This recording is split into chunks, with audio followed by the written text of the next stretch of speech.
Il y a un schéma que j'ai remarqué qui est hyper intéressant. Dans des familles, parfois, il va y avoir une tendance à infantiliser les hommes ou avoir des discours un peu oh les hommes tous pareils. Ce que je réalise, c'est qu'on éduque aussi les hommes pour qu'ils restent inférieurs quelque part. Qu'est-ce qui se cache derrière ça?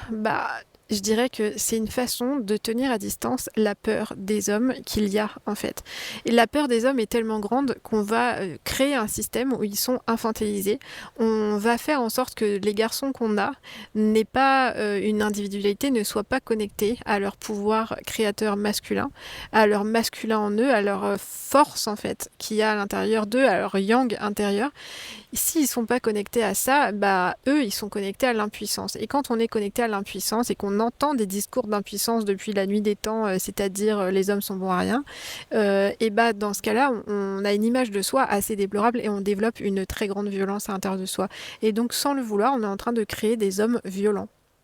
Et parce que ça part en fait d'un système de peur à l'intérieur de soi.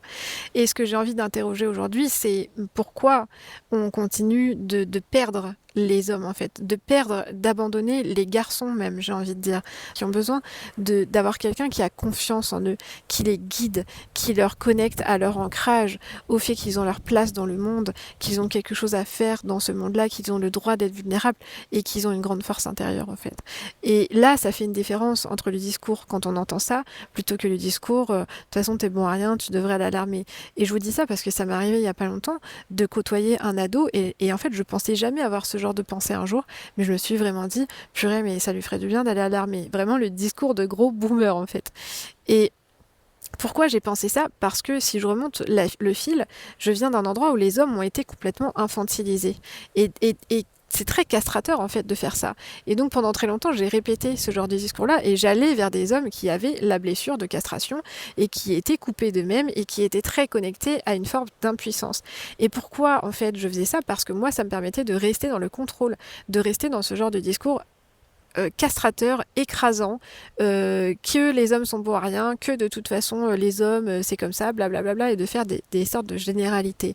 Tandis que en fait, je pense que la racine de tout ça, c'est vraiment de partir du fait que les hommes ont quelque chose que les femmes n'ont pas et qu'il est temps de commencer à respecter ça, de remettre ça dans l'éducation des garçons en fait. Et je pense que ça commence tout simplement par admettre que nous, les femmes, il y a eu une peur en nous tellement grande que de continuer à avoir ce genre de discours écrasant, ça nous permettait de rester dans une posture de contrôle, alors qu'on n'a pas du tout le contrôle et qu'on s'enferme nous-mêmes dans des systèmes de violence. Et je dirais que ça commence par nous, les femmes, à remettre à l'intérieur de nous une résolution, c'est-à-dire une forme de paix intérieure avec cette peur qu'on a là et de commencer à regarder cette peur en face, de travailler avec elle, de lui amener du soutien, du réconfort, de comprendre d'où elle vient et de faire la paix avec elle.